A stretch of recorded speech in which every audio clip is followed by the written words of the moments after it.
Coucou tout le monde, c'est Capet de Coin Academy. Aujourd'hui, je suis avec un Bitcoin maximaliste. Ou pas, je ne sais pas. À toi de me dire, Bastien. Ça dépend, enfin, ça dépend comment on le définit. C'est compliqué, le terme il est très chargé, le terme Bitcoin maximaliste. Bah écoute, je vais, pour te poser la question critique, tu considères un peu les autres coins ou vraiment tu es concentré sur Bitcoin? Ça dépend sur quoi en fait. Il y a des trucs où je trouve qu'il y a des projets qui ont de la valeur sur le point technique, parce qu'ils apportent, ils font avancer la recherche dans certains domaines, ils font avancer de la recherche en cryptographie, ils font avancer de la recherche dans plein de choses, mais ça dépend pour quoi faire. Et en fait, en termes de décentralisation, qui est pour moi la principale valeur d'une Bitcoin, crypto-monnaie, ouais. bah, c'est là que je considère que Bitcoin est très très loin au-dessus de toutes les autres. Et donc celle qui m'intéresse le plus, parce qu'au fond, c'est elle qui, grâce à ça, a une proposition de valeur vraiment très différente de tout ce qu'on connaît en dehors du monde des crypto-monnaies. Bah, Mais ça j'apprécie n'empêche pas d'être intéressé par d'autres projets qui font plein de choses hyper intéressantes dans plein de domaines qui pourront, j'espère, un jour servir à Bitcoin aussi. Ouais, notamment tout ce qui est roll-up, ZK, ce genre de choses, tout à fait. Et Exactement. ben, on a attaqué par ça, mais je te laisse te présenter. Du coup, Bastien, quel est ton rôle? Tu bosses pour qui? Tu fais quoi? Alors, moi je m'appelle Bastien, je travaille pour A5, qui est une des boîtes fondatrices du Lightning Network. On travaille sur le Lightning Network depuis le tout début. En fait, c'est un projet qui a été, c'est aussi un projet décentralisé, open source, qui a été fondé par 3 boîtes principales, A5, Blockstream et Lightning Labs, en 2015, je dirais, basé sur un papier de recherche qui a été écrit par Taj Dreja et Joseph Poon du MIT.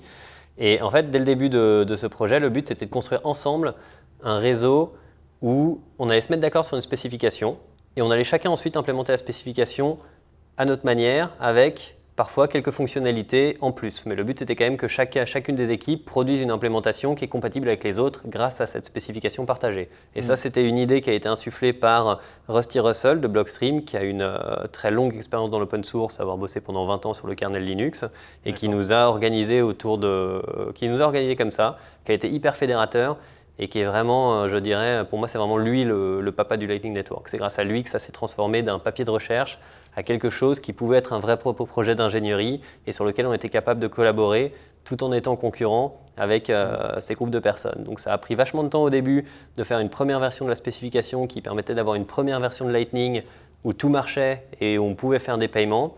Et ensuite, depuis, ça c'est arrivé, je pense, en 2017. 2017 à avec 2017 sur Mainnet. Avec Litecoin au début. On supportait les deux. En fait, au début, ouais, c'est vrai qu'au début, on a supporté les deux comme proof of concept parce que ce qui est intéressant, c'est que Lightning, en théorie, ça peut fonctionner sur n'importe quelle blockchain qui a une partie du système de script qui est basé sur des outils EXO, qui utilisent la même courbe elliptique que Bitcoin, donc SecP 256K1, et qui supporte dans son système de script des hashlocks.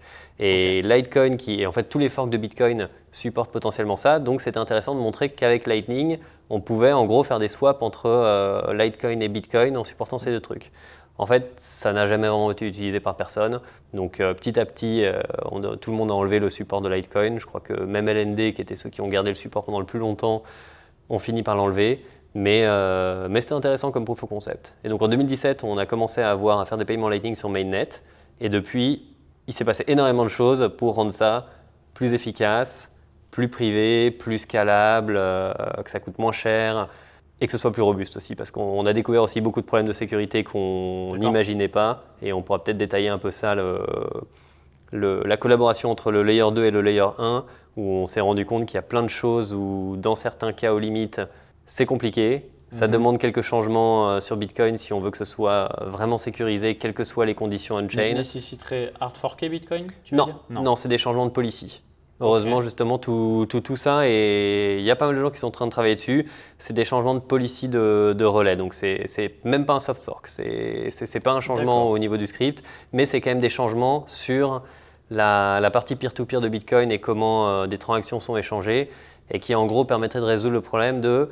En fait, Lightning est comme, je pense, n'importe quel layer 2, quelle que soit la blockchain, a comme contrainte fondamentale que la sécurité fonctionne uniquement si tu es garanti que tu es capable de faire confirmer des transactions sur ton layer 1 en un certain temps.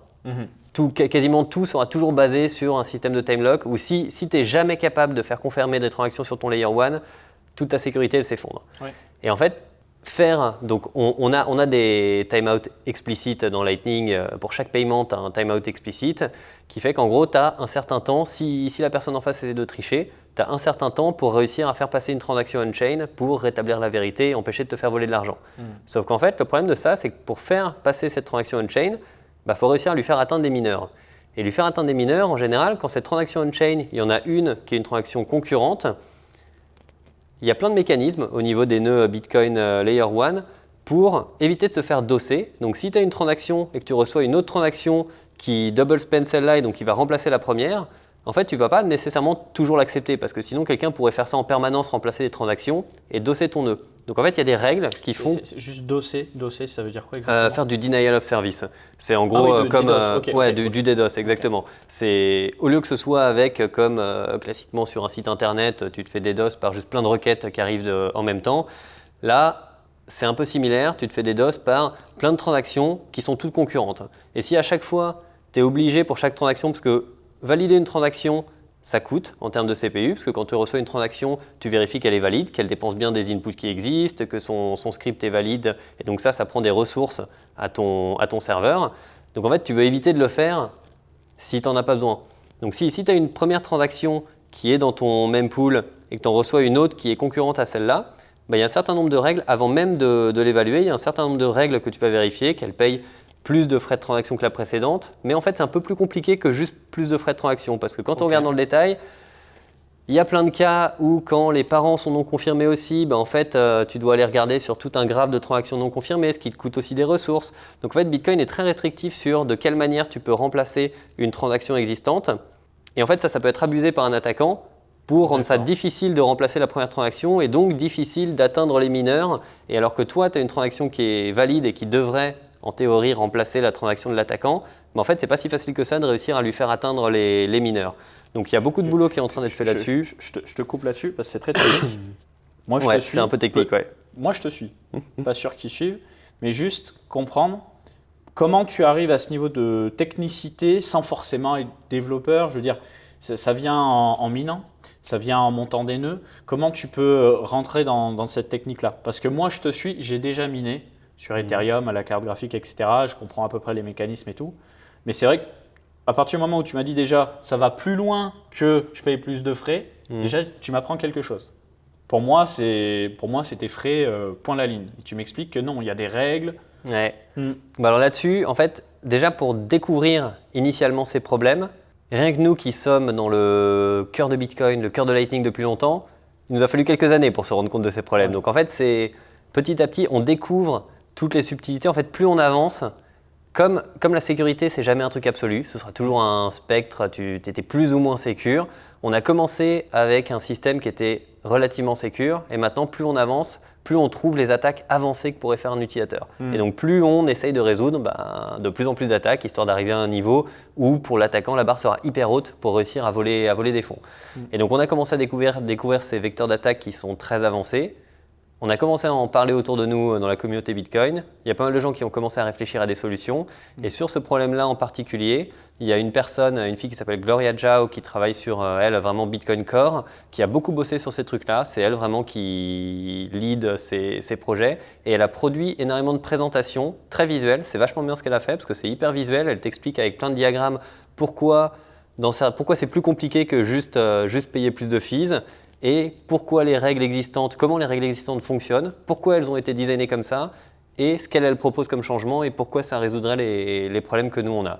Donc, vous pouvez chercher sur Internet son nom en cherchant Mempool, Bitcoin, Gloria Zhao, et vous trouverez plein de ressources assez visuelles qui expliquent tous ces problèmes-là. Elle a beaucoup parlé à des conférences aussi, à présenter ces problèmes-là, parce que ça fait maintenant quelques années qu'elle travaille dessus, donc ça permet de comprendre plus en profondeur. Mais c'est vraiment des problèmes qui sont intéressants, presque je dirais que pour des devs. Au fond, un utilisateur n'a pas besoin de comprendre tout ça. C'est à nous de le gérer justement pour que l'utilisateur n'ait pas besoin de s'en soucier et que juste ça fonctionne et que ça fonctionne comme il s'attend à ce que ça fonctionne. Et justement, je vais pouvoir te lancer là-dessus parce qu'on est parti dans les sujets techniques, Bitcoin Maxi, etc. Toi, tu bosses pour A5. A5, ça fait quoi? Ça fait quelle activité exactement? Alors A5, ça s'est lancé au début, même au tout début. A5, ça s'est lancé en se disant… On veut travailler sur Bitcoin, il y a sûrement plein de choses intéressantes à faire. C'est quoi les problèmes à régler? Et donc au tout début, en 2014, les problèmes à régler, il y en avait deux en gros. C'était comment est-ce que tu sécurises tes fonds? Comment est-ce que tu fais mieux que juste avoir un wallet sur un ordinateur avec un fichier non encrypté qui est at acid et que n'importe quel virus sur ton ordinateur pourrait te voler?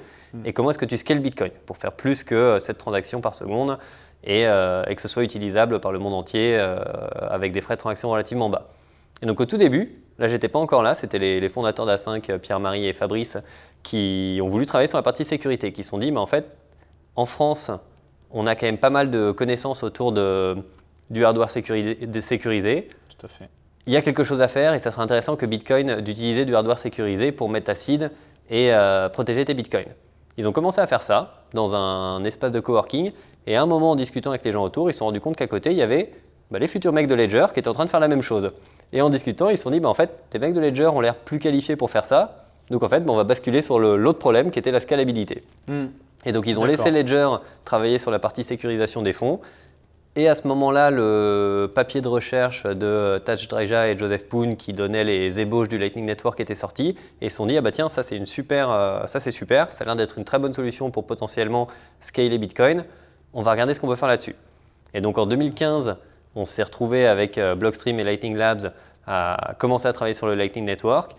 Et ce sur quoi on travaille depuis, c'est cette fameuse spécification. Donc on collabore tous ensemble pour produire une spécification. Notre implémentation à nous, qui s'appelle Eclair et qui implémente cette spécification et que tu peux en fait prendre, tu le mets sur un serveur, tu fais tourner ça et voilà, c'est bon, tu as un nœud Lightning et tu te connectes au réseau et tu peux commencer à relayer des paiements Lightning. Et en plus, les autres le font aussi, Blockstream a son implémentation qui s'appelle Core Lightning qui est en C, et Lightning Labs a son implémentation qui s'appelle LND qui est en Go, et qui font globalement à peu près la même chose avec certaines spécificités et surtout différentes façons de t'intégrer au-dessus si tu veux par exemple faire une app qui utilise le Lightning Network. Là, on ne supporte pas à peu près les mêmes choses, on ne vise pas à peu près les mêmes utilisateurs.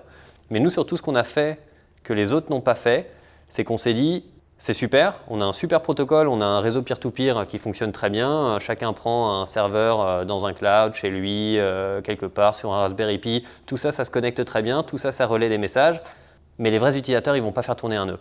Donc, s'il n'y a pas de wallet, on n'aura pas d'utilisation, on n'aura pas de vrais utilisateurs. Et surtout, on a envie d'avoir de vrais utilisateurs qui ne connaissent pas Bitcoin techniquement, savent juste que c'est une crypto-monnaie, que ça permet d'envoyer de l'argent, c'est de l'argent magique sur Internet. N'ont pas envie d'avoir à débugger des problèmes techniques, ont juste envie d'un truc qui marche comme Lydia en gros. Tu installes une app, tu envoies de l'argent ou tu reçois de l'argent, c'est tout. Ils n'ont pas besoin de comprendre plus. Et sans te faire découper au niveau des frais, il faut que ce soit rapide, il faut que tu sois à ton tour capable de l'expliquer à ton copain ou à ta copine. Et voilà. Exactement. Et donc on s'est dit, il faut que quelqu'un développe un wallet. Et à ce moment-là, commençait à y avoir des wallets, mais qui étaient des wallets custodiaux, où les utilisateurs laissaient leurs clés être gérées par quelqu'un d'autre qui pouvait à n'importe quel moment partir avec leurs fonds. On s'est dit, c'est pas normal, mais c'est très compliqué techniquement de faire un wallet non custodial sur Lightning parce que techniquement, il se passe plein de choses. Il faut bien comprendre le protocole et toutes ses subtilités pour être sûr de faire un truc vraiment sécurisé. Il y a beaucoup de subtilités. Et on s'est dit, personne ne se lance là-dessus parce qu'aussi, c'est très dur de monétiser un wallet. Ce n'est pas un projet où tu peux facilement gagner assez d'argent pour être rentable et pour simplement pouvoir continuer à travailler dessus. Donc on s'est dit, nous, on a envie de travailler là-dessus, voir où ça nous mène. Et en fait, notre première tentative de faire ça, on a fait un wallet qui s'appelait Eclair Mobile. Notre but, c'était que ce soit hyper simple, que ça cache tous les détails compliqués de Lightning, et on s'est complètement raté. C'est beaucoup trop compliqué à utiliser. Les utilisateurs ont besoin de comprendre le concept de canaux de paiement, ils ont besoin de les gérer eux-mêmes, de choisir à qui ils se connectent. C'était utilisable que par des gens qui étaient techniques, qui étaient intéressés, qui avaient envie de comprendre ce qui se passait, qui avaient envie de jouer avec.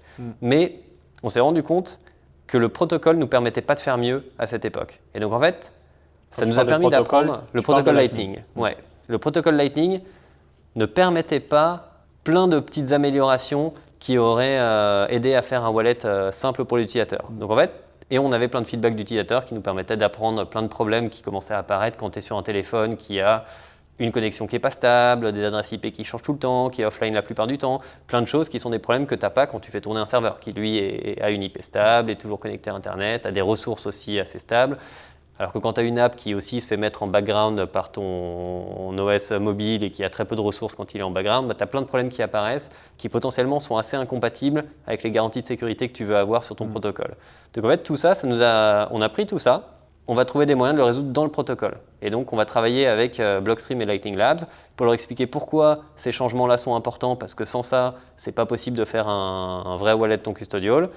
Ils ont été hyper ouverts là-dessus. On a fait plein de changements sur le protocole et environ 2 ans plus tard, grâce à ça, on a été capable de faire. Le protocole avait assez évolué et été implémenté par tout le monde, ce qui nous a rendu capable de faire Phoenix, qui était notre deuxième tentative à faire un wallet mobile et où là, on a réussi à faire ce qu'on voulait, à faire un wallet qui est facile d'utilisation, où les gens ont normalement pas besoin de comprendre Bitcoin, sauf dans certains cas aux limites Juste la où base, là, il y a des problèmes. avec une adresse, quoi. Mais ouais.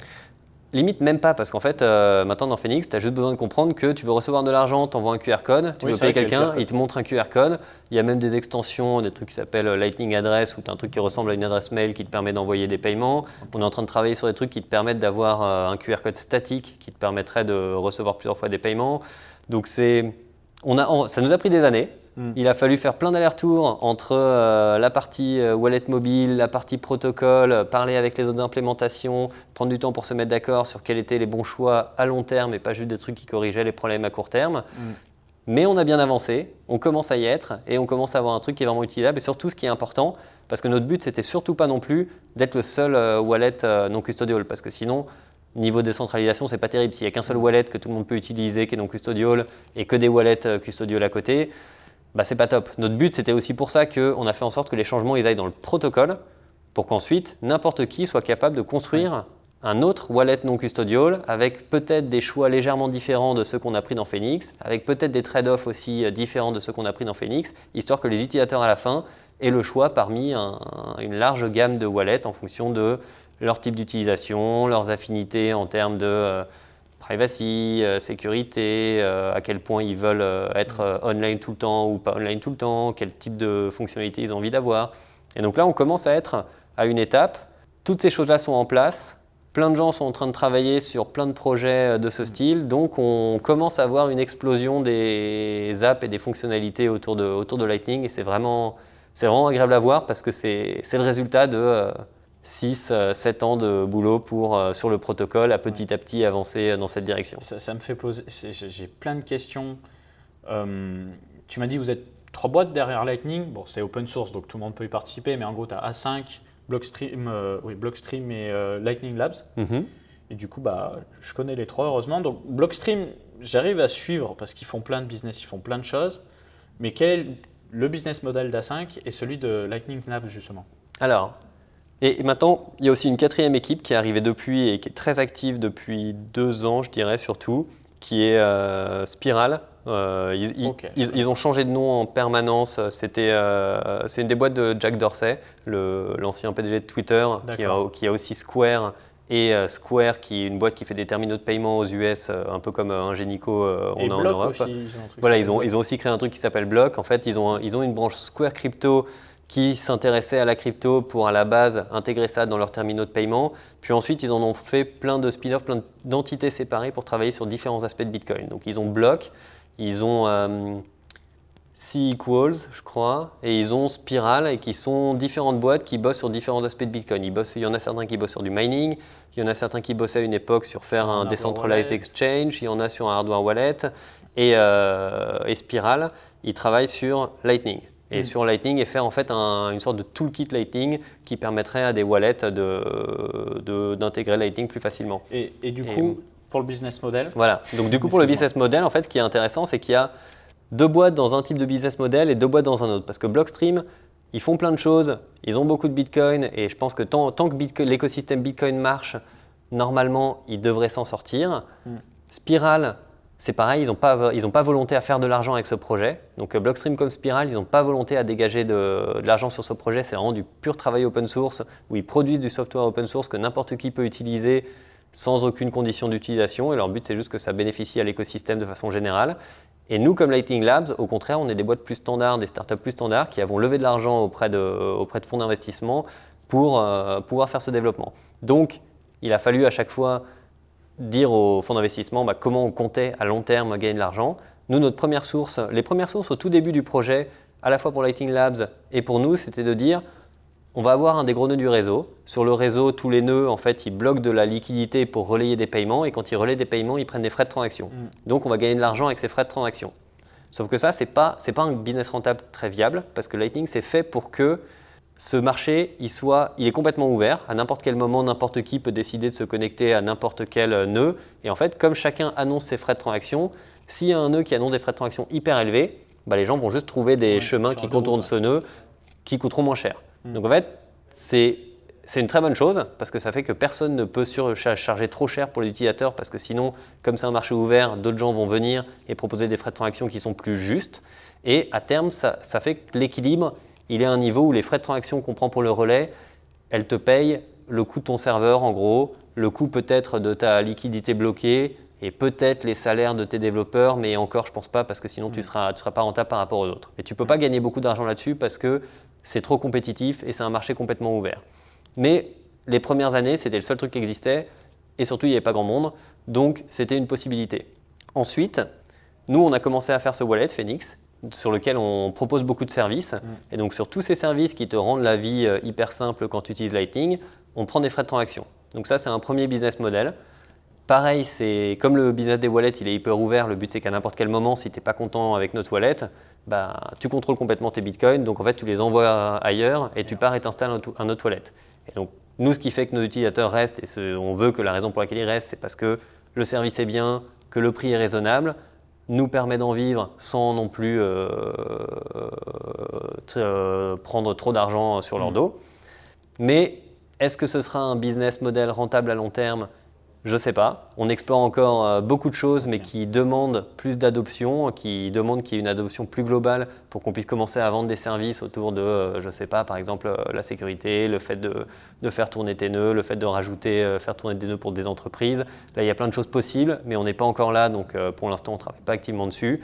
Et Lightning Labs, eux, par exemple, ce qu'ils ont fait, avec leur dernier round d'investissement, leur dernier levée de fonds, c'était de commencer à travailler sur du stablecoin. Ils ont fait un truc qui s'appelle Taro, je crois que ça a été renommé depuis en Taproot Asset. Ce n'est pas encore sorti parce que ça demandait beaucoup de changements, mais le but de ce truc-là, c'est de pouvoir faire du stablecoin que tu t'envoies à travers Lightning. Ouais, et donc ça là-dessus, pareil, je ne sais pas exactement comment ils comptent le monétiser, mais c'était leur gros nouveau projet qui permettait de faire de l'adoption. En fait, j'entends beaucoup parler de RGB et de Taro, parce que je suis quelques personnes qui sont impliquées, mais je suis en mode, on commence où ? On se renseigne comment ? On joue comment avec ? Quelqu'un peut nous expliquer en français simple, c'est possible ? Non, tu vois. Et c'est ça un peu le problème. Ceux qui nous écoutent, ils sont habitués d'entendre des altcoins, de l'investissement, du machin, peu de Bitcoin. Nous, on n'a rien contre Bitcoin. C'est qu'on ne sait pas trop par où commencer. Et là, tu nous apprends plein de choses, mais c'est que ça commence en fait, c'est encore très Taproot jeune. Asset, tu vois, voilà, moi je suis encore à Taro, mais j'ai vu passer Taproot Asset. Mais c'est encore très jeune, ça devrait commencer à y avoir des bêtas du côté de Lightning Labs dans pas longtemps, parce que je crois qu'aujourd'hui, Laolu, le CTO de Lightning Labs, a mergé une pull request dans LND qui implémente ce dont ils ont besoin pour le faire. Donc je pense que d'ici quelques mois, commencera à y avoir des bêtas où les gens peuvent jouer avec. Et surtout là, à Surfing Bitcoin, il y a Johan, qui est un ancien de Lightning Labs, qui travaille là-dessus chez Naidig, qui va faire une super présentation vendredi sur Taproot Assets, les covenants et Bitcoin. Et en général, tout ce qu'il présente est très clair et très bien expliqué, donc ce sera une bonne source pour comprendre ça. C'est top. D'ailleurs, moi, c'est ma première conférence Surfing.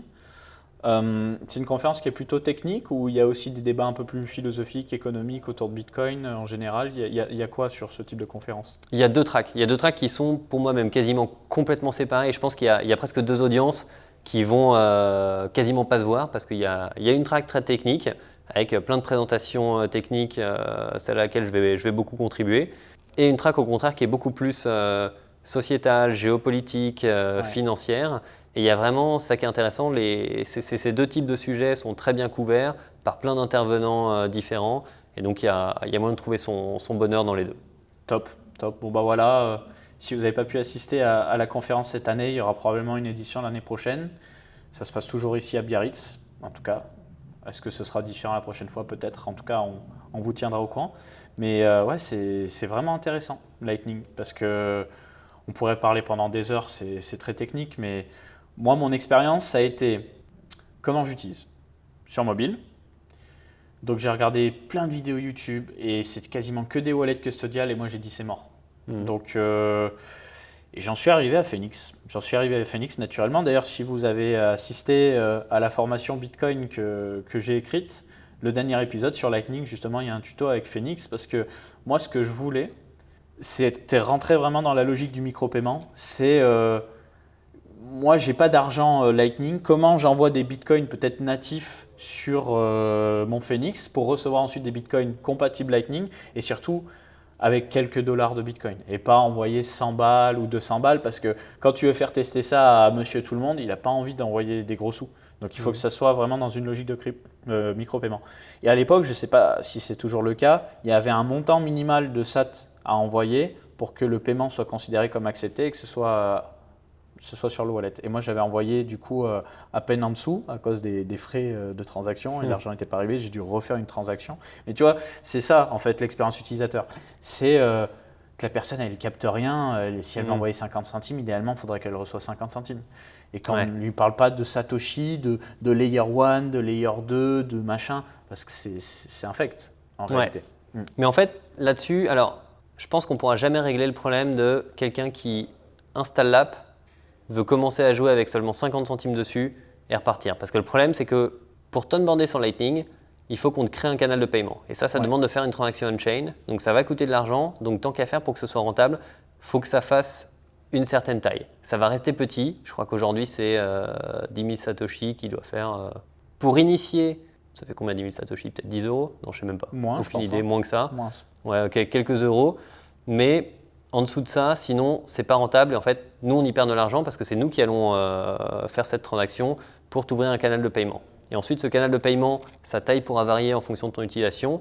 Mais ce qui est intéressant, c'est qu'une fois que tu as initialisé ton wallet, en fait, on vise plutôt des utilisateurs qui vont, d'une certaine manière, vraiment l'utiliser. Donc, qui au début vont se dire… Alors déjà, un truc important à dire, c'est Lightning, c'est pas fait pour les très gros paiements.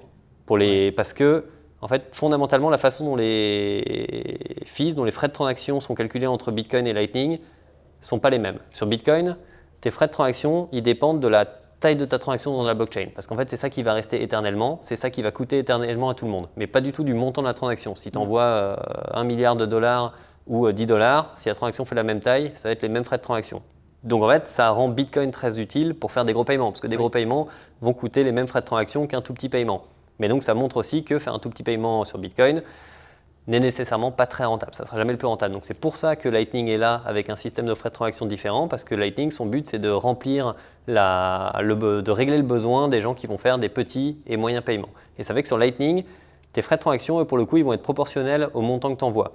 Et donc, ça fait qu'il y a un seuil au-dessus duquel, si tu envoies trop, bah là, les frais de transaction sur Lightning, ils vont coûter plus cher qu'on-chain et tu as plus intérêt à les faire on-chain. Mais donc, ça fait que ton wallet Lightning, c'est ton portefeuille. Tu ne te balades pas avec 10 000 euros en cash dans ton portefeuille.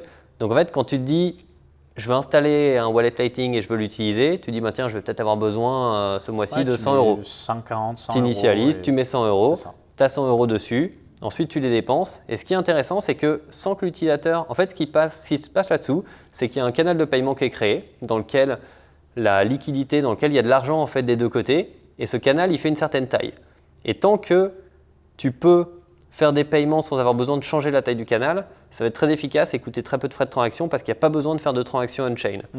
Dès que par contre tu dépasses la capacité de ton canal, là, il va falloir faire une nouvelle transaction on-chain, donc ça va coûter plus cher. Mais donc pour un cas d'utilisation où le cas d'utilisation idéal pour Lightning, c'est tu le charges en mettant de l'argent dessus, tu mets 100 euros, tu dépenses. Quand tu dépenses, en fait, l'argent il va se déplacer de ton côté du canal à l'autre côté du canal, ce qui fait qu'ensuite quand tu vas renvoyer de l'argent là-dessus, bah, ça va juste refaire venir la liquidité de ton peer vers toi sans avoir besoin de faire de transaction on-chain cette fois. Donc cette fois, ça va coûter très peu. Donc tu as ta toute première transaction initiale quand tu as créé ton wallet au tout début qui va te coûter un petit peu cher parce que c'est celle où on fait une transaction on-chain pour la première fois.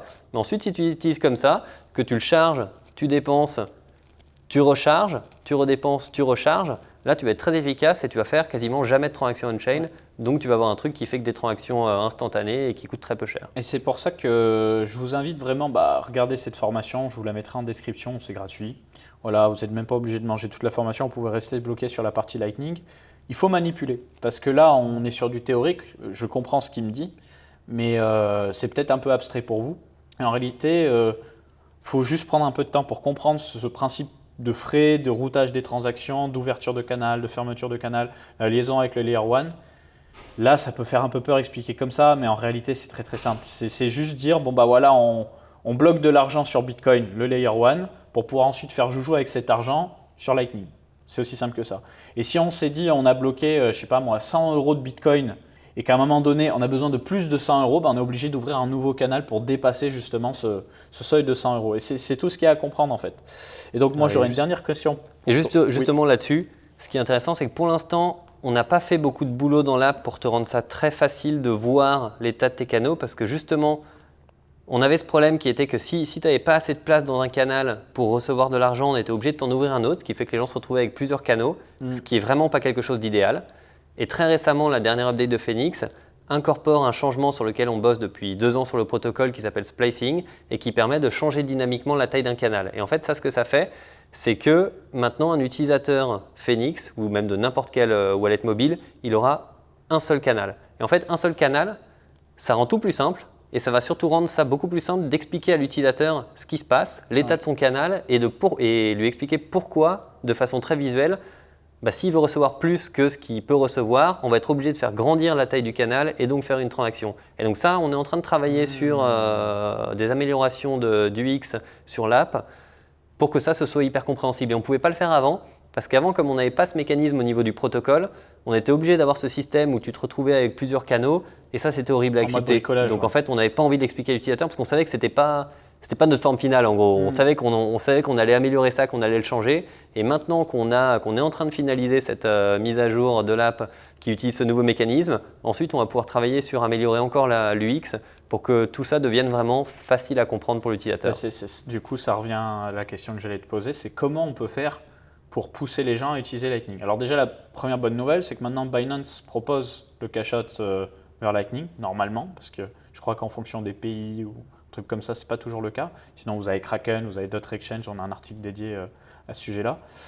Comment on les pousse à l'utiliser? Parce qu'aujourd'hui, pour moi, un commerce a tout intérêt à accepter du paiement Lightning, sincèrement. Il y a des histoires après au niveau comptable, impôts et compagnie, très bien. Mais je veux dire, l'adoption, elle est là. C'est rapide, c'est pas cher. Un commerce a tout intérêt à l'utiliser. Donc, comment on peut faire? Qu'est-ce qui nous manque? Alors, ce qui manque, je suis d'accord, en fait, ce qui manque, c'est les marchands. Parce qu'aujourd'hui, on commence à avoir assez d'outils, assez de wallets qui permettent à des utilisateurs d'être capables de payer avec Lightning. Mais on a très peu de marchands qui acceptent les paiements Lightning. Et il y a plusieurs raisons à ça. Il y a tout ce que tu dis. Et il y a aussi le fait que techniquement, c'est pas non plus si facile que ça, parce que le problème d'un marchand s'il fait tourner par exemple lui-même son nœud Lightning, le problème c'est qu'il a des flux qui sont uniquement entrants. Donc des flux uniquement entrants sur Lightning, ça fait qu'à un moment dans ces canaux Lightning, tout l'argent est de son côté et il n'y a pas d'argent de l'autre côté. Donc de l'autre côté, les gens pourront plus continuer à lui envoyer de l'argent. Donc il faut qu'activement, quand ça arrive, il renvoie l'argent de l'autre côté, il fasse des swaps en gros on-chain, qu'en gros régulièrement, une partie de l'argent qui est dans ses canaux Lightning, il les renvoie vers son cold wallet on-chain, ce qui lui remet de la liquidité entrante et qui permet de continuer à recevoir des paiements. Oui, okay. Donc en fait, c'est toute une dynamique à déjà comprendre. Ouais, il faut qu'il y ait les outils qui soient là pour que ce soit simple et que le marchand, il n'a pas envie de faire ça. Le marchand, il a juste envie de vendre ce qu'il vend, il a envie d'avoir un truc qui marche. Enfin, un processeur de paiement qui le fasse pour lui. Exactement. Et donc c'est ça qui manque. Un processeur de paiement qui le ferait pour lui, mais le problème c'est que quelqu'un qui fait ça pour toi, s'il a tes clés privées, il y a quand même une relation de confiance qui était le truc qu'on voulait éviter. Exact. Donc sinon, soit faut que ce soit très bien packagé, très simple, avec plein d'outils automatiques, et on commence à avoir les outils. En fait, il y avait pas mal de changements à faire sur le protocole pour rendre toutes ces choses-là très simples, qui commencent à aboutir aujourd'hui. Il reste encore un petit peu de boulot pour faire remonter ça du protocole et de l'implémentation bas niveau dans des outils, des apps faciles à configurer pour l'utilisateur et qui permettent de juste définir voilà mon adresse, voilà l'adresse de mon cold wallet. Je veux recevoir des paiements parce que je suis un marchand. Dès que dès que je suis à moins de 50% de incoming liquidity, déclenche des swaps automatiquement, sauf si les frais de transaction sont trop élevés. Et ces choses-là, c'est en train d'émerger, ça prend un peu de temps. Et ce qui est dur, c'est que tous les gens qui construisent ces choses-là, ils ne sont pas sûrs qu'il y ait une demande en face. Il faut quand même aussi que les marchands aient vraiment envie de faire tourner ces choses-là. Et là-dessus, ce n'est pas très clair. Là-dessus, le problème, il n'est pas technique. Le problème, il est plutôt, est-ce que les gens sont assez alignés avec ces valeurs ou comprennent l'intérêt de recevoir des paiements en Lightning et que ça les motive assez pour faire l'effort quand même qu'il y aura à faire pour l'accepter. Parce qu'entre ne rien faire et garder juste ce qu'ils ont aujourd'hui et rajouter un nouveau moyen de paiement, c'est quand même un petit effort en plus. Donc il faut qu'ils soient motivés à le faire, il faut qu'il y ait un déclencheur qui leur donne envie de faire ça. Et donc ça peut être vachement, comme c'est vachement sociétal, presse, ça peut être juste du bouche à oreille, de leur expliquer, des gens qui vont leur expliquer pourquoi ça leur coûtera peu de frais de transaction, les rassurer sur le fait que non, Bitcoin, c'est pas une monnaie terroriste, on n'utilise pas Bitcoin, c'est pas shady, il y a plein de très bonnes raisons d'utiliser Bitcoin. Et voilà, il faut beaucoup démystifier la chose parce qu'il y a beaucoup le côté oh là là, là ça me fait peur tous ces trucs-là, j'y comprends rien, c'est l'histoire de crypto, je vois plein de gens qui ont perdu beaucoup d'argent là-dedans, plein de gens qui sont devenus riches du jour au lendemain, j'y comprends rien.